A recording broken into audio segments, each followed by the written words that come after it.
The next tune that I'd like to go over and discuss is the wonderful tune The Big Spree. And this is a very interesting tune. As I understand it, it was the favourite tune of the late John D. Burgess, which is an interesting little aside. It's a stately tune. It's quite difficult to interpret, I think, because it's one of these tunes that later on in the variations it has no doublings and singlings. And so what you get at the end of the tune is a rather straightforward tripling movement followed by a straightforward Crunle Foscalt. And this makes the pacing and the transitions between the variations quite tricky.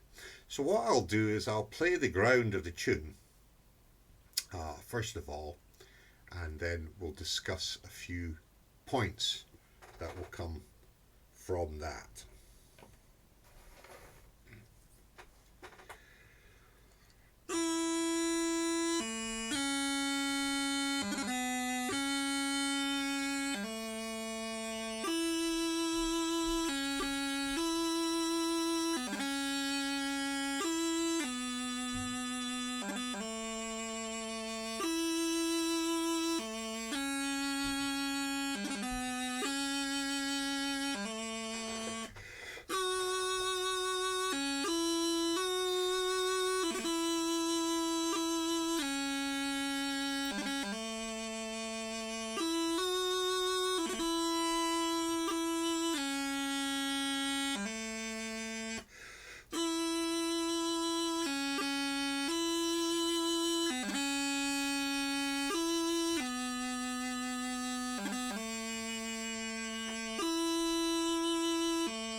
So that being the ground of the tune, and there's a couple of interesting things here in that that is the way that it is laid out in the Peabody Society collection. Uh, and it's quite an interesting thing because we'll see in the next variation that there is a very nice change that can be played. And in fact, uh, if we do make that change, there's two different ways of interpreting the ground. And it may be, if you are going to make that change, and it appears, we'll discuss it when we get to the variation, it appears in Binias's Borreg and also originally in General Thomason's Kelmore. But there's a couple of things I want to say about the ground, and it's quite an interesting little thing that I always find that when I play the tune, if I haven't played it for quite a while, there's a little bit in there that I never feel that I get quite right until I've played it a few times. And it's this little phrase here, which I think is very important. Second bar of line one.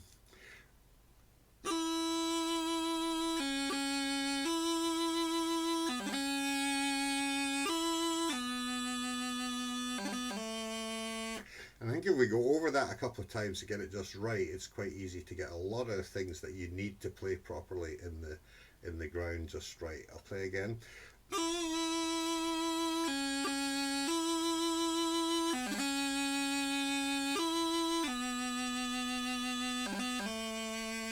So we've got that little grip at the end that appears all over the place. And it's very, very important to get that just right, so it's not too clipped and it's not too open, that it sounds just right. Not this, which is very heavy, and this, which you hear sometimes as being a little bit too clipped. Also, I think it's important to have some recognizance of the darados throughout the ground. Now, I suppose there's two ways of playing these. You can just play the low G the same, basically the same length as the others, as I do.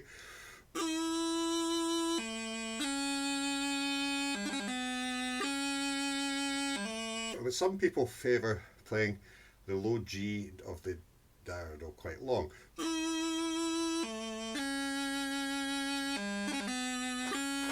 Something like that. Either are correct, but I know my preference is very much for the first way as I've played throughout the ground. So apart from that, I think we've covered most of the points in the ground to make sure that that little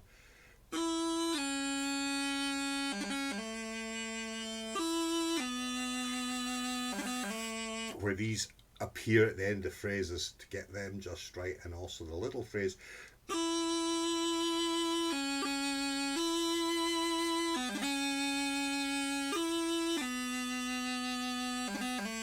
like that, just right. So it's a very, very tuneful little piece of music in the ground. On we go to the variation 1.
So in that variation, we keep that moving along quite nicely, and we make sure that we keep playing the little grips at the end of the cadences and phrases very nicely, as we discussed in the ground. So that's quite important to do that, and then making it a fluid whole, moving on from one phrase to the next. Don't pause too long at the ends of each phrase.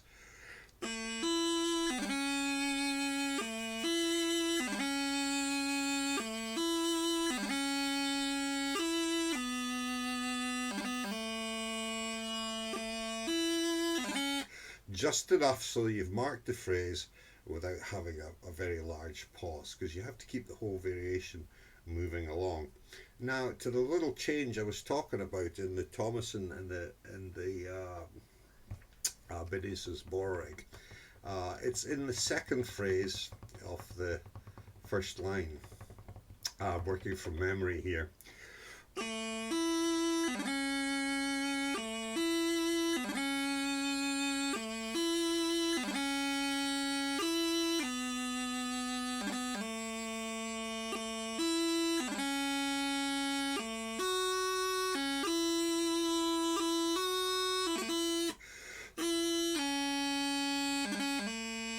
So it's there where you submit the notes C and E in the second phrase of line 1. It's really very, very nice. I'll play it once more.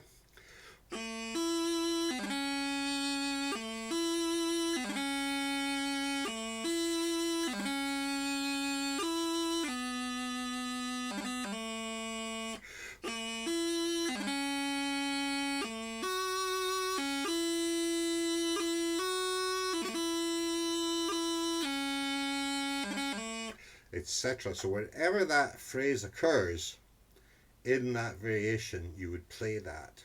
And it's really quite interesting because if you look at Thomasson and you look at Binnius, the timing that I've played in the ground is much more suited to be played with that little change there to be made.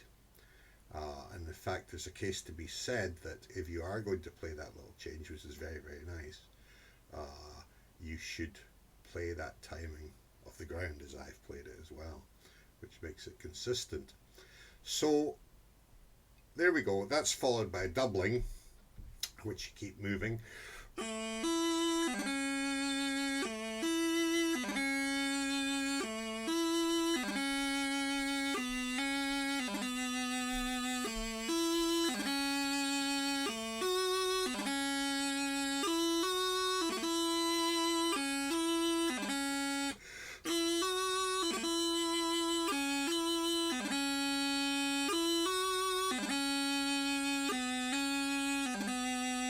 And you continue like that all the way through to the end of the variation.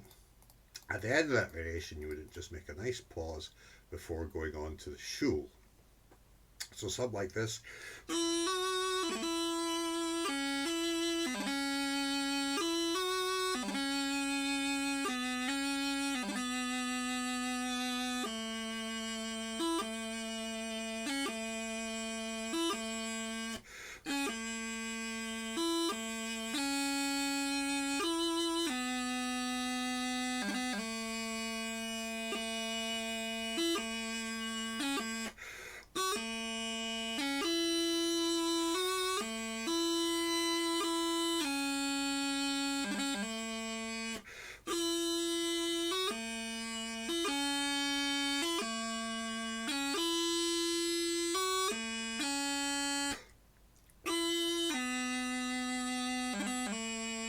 So that's the first line, but you would play all 3 lines in that vein.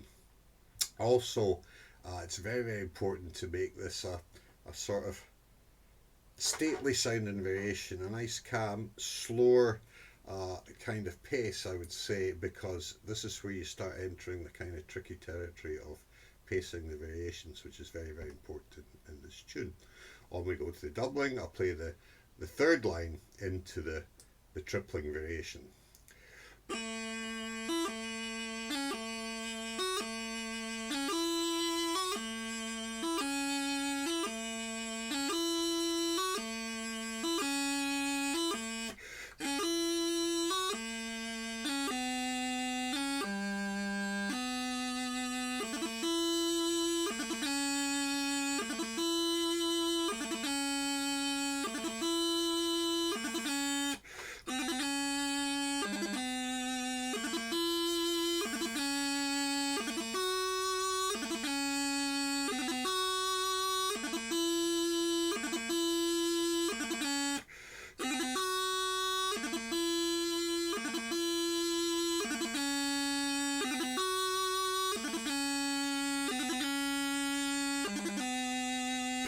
Something like that.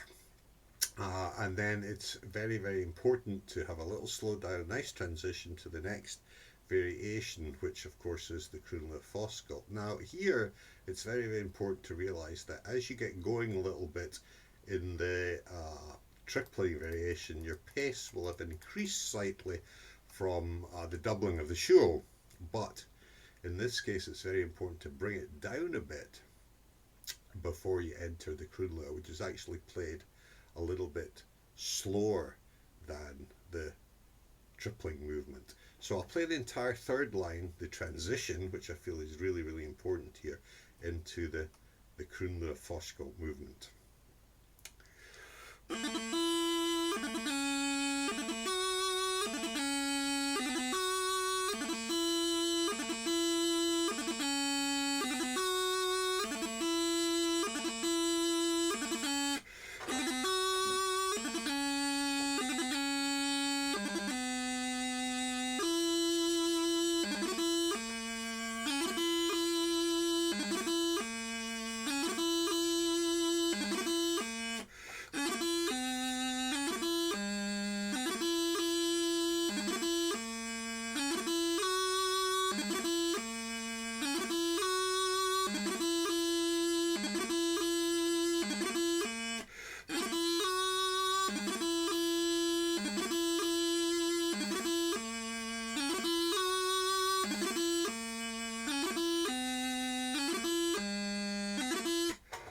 Like that.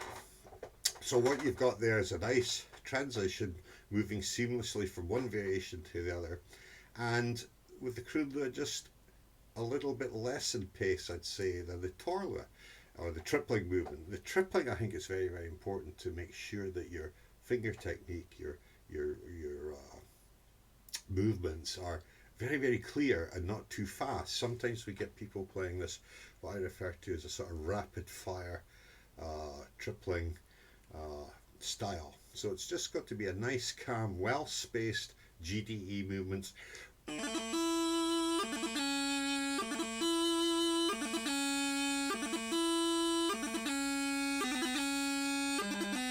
Like that. And then in the Kroonler, finger technique wise, quite open. I believe that in different tunes, and I think this is quite important, that you would play in the Foskel style, you would play slightly differently depending on what the tune is, i.e.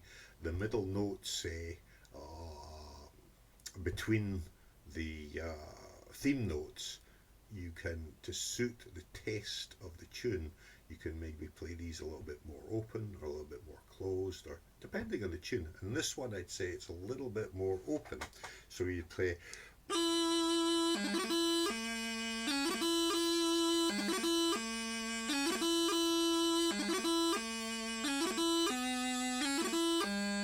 and just to further demonstrate what I mean about that is, as opposed to maybe something like this,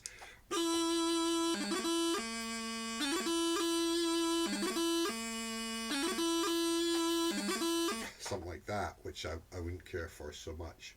So anyway, I think that's all the points about the big spree. I think you should give very careful consideration to having a look at the Kelmore and the Binnius, with that nice little change in the first variation, which I think is very, very nice, and a nice little alternative, and very much in keeping with the style that I actually played in the demonstration myself. So there's the big spree. I hope you have a good time with it. It's a great tune, and one which is quite difficult to interpret from a musical point of view.